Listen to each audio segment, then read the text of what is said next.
The Islamic Cooperation for the Insurance of Investment and Export Credit, ICIEC, a member of the Islamic Development Bank Group, has been established as an entity to provide investment and export credit insurance for Islamic states.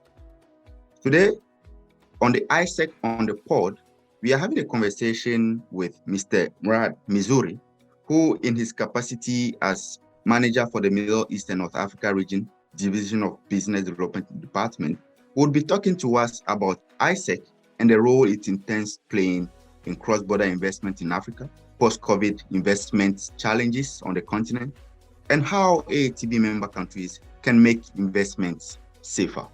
Mr. Mourad, welcome. Thank you so much. With the AFCFTA in perspective, what is ICIEC as an investment and export credit insurance institution doing to promote cross-border investments in Africa? First of all, as Africa is very important for ICIEC. Out of the 49 member states, 23 are from the continent, ranging from middle to low-income countries, including Egypt and Nigeria, two of the largest economies in Africa. Also, some ICIEC member states are also members of the B20 group of ministers of finance of the Climate Vulnerable Forum, supported by the G20 and various stakeholders for the achievement of wider climate action, including energy transition, infrastructure, and food security goals. Our mandate is clear: promoting trade and investment in our member countries through the provision of our unique Sharia-compliant de-risking solutions, credit enhancement, guarantees and reinsurance, capacity building, technical expertise, and training, guided by the development agenda of our member states. We do this through bilateral arrangement, multilateral cooperation, and through partnerships with peer institutions and stakeholders. In recent months, these have included important initiatives, among others, under the Arab-Africa Trade Bridge Program, the Africa Co-Guarantee Platform, and through MOUs signed with various national ECAs and DFIs, including Afrexim Bank and Africa Finance Corporation. Actually, the 21st century was built to the Africa's century, and the world's hottest new frontier market with its 1.4 billion people and combined GDP of over $3 trillion, spearheaded by the African Continental Free Trade Area, aspired to the most innovative, most inclusive, and most integrative trade liberalization scheme in the world history, facilitating the development of the largest free trade area in the world, with estimated market size of $29 trillion by 2050. We believe in ICIEC that this free trade area will have a positive impact on the intra-Africa trade, but it is still a work in progress.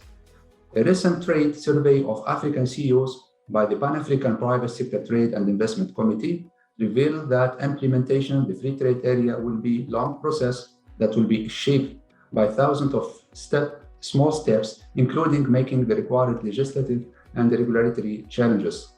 The lack of transport, documentation, processing, and logistics between countries is a serious hurdle, albeit it could be eventually offset through adoption of trade digitalization. ICIEC is already playing a facilitation role in the smooth implementation of free trade area for the benefit of its member states. Our mandate is aligned with this free trade area ambitions and objectives. Actually, in the last 5 years, ICIEC has been able to support $16.7 billion of trade and FDIs flows into African countries, which is almost 1/3 of its total business insured. The main support to African countries has been in the energy, infrastructure, food security, and trade sectors. ICIEC is also participating in the Islamic Development Bank Group $10.5 billion food security response program aimed at supporting member states, which include, of course, the African members, in addressing the ongoing food crisis and scaling up the group's continued efforts to contribute to strengthening its member resilience to food security shocks in the future. With a special focus on the Arab-Africa Trade Bridges Program, what would you say will be crucial policy areas member countries of the program should cover to make investments safer? So, credit and political risk insurance can boost the volume of trade finance to meet the objectives of both the Arab-Africa Trade Bridge and infrastructure investment as well. However, the needs of the Arab and African countries are far more than the capabilities of the ATB partners.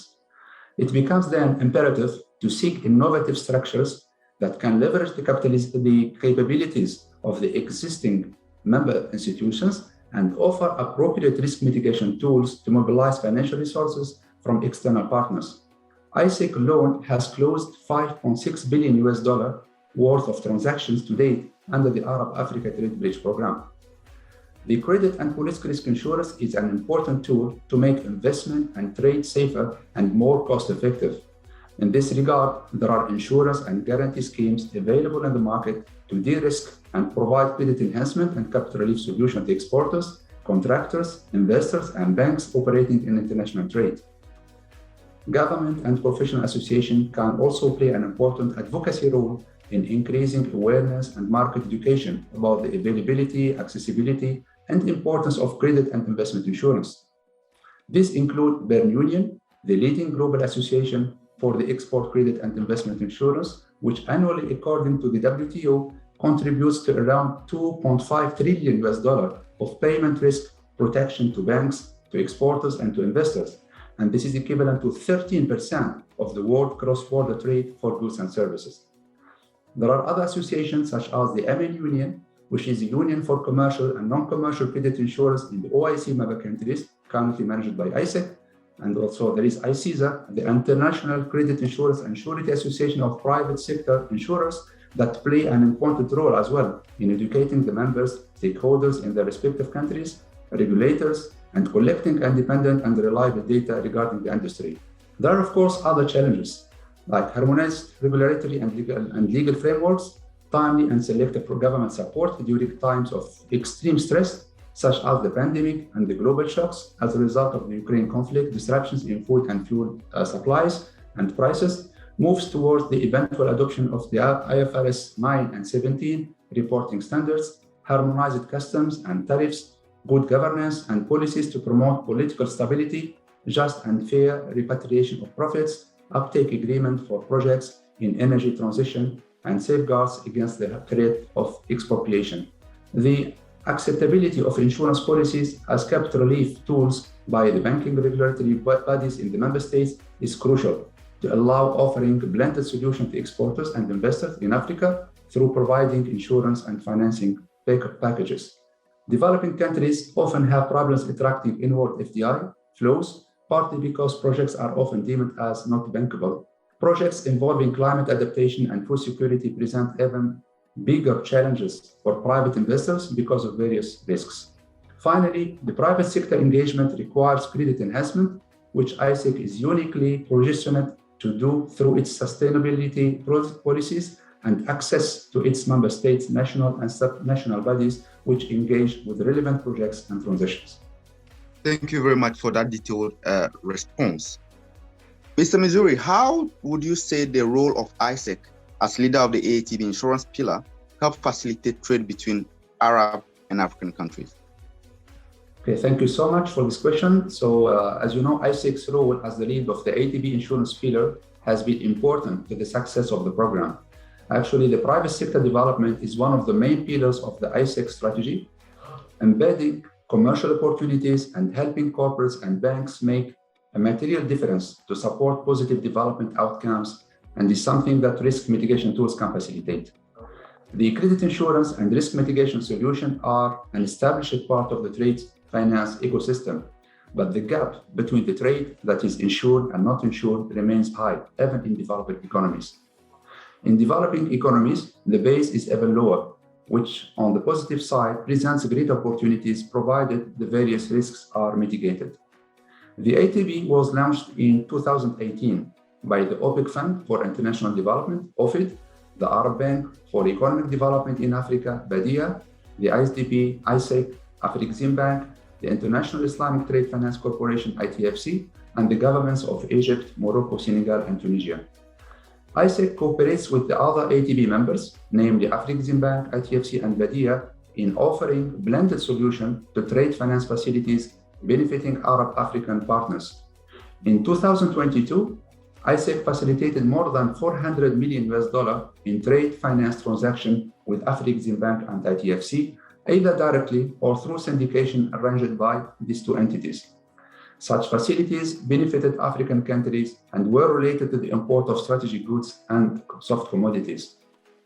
ICIEC is also the prime mover behind the establishment of the Arab Africa Guarantee Fund, which is due to start operation in 2023, subject to the approval of its business plan by the AATB board members in the forthcoming meeting in Tunis.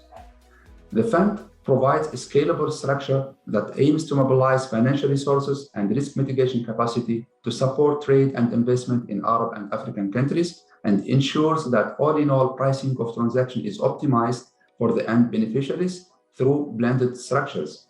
It comprises three main themes, including an Arab Africa Guarantee Facility, an Arab Africa Security Facility, and finally, an Arab Africa Health Facility. The AGF partners hope to bring together other stakeholders, including national ECAs, political risk insurers, donors, multilaterals, and regional development banks, NGOs, and the new ATB members to maximize resource mobilization.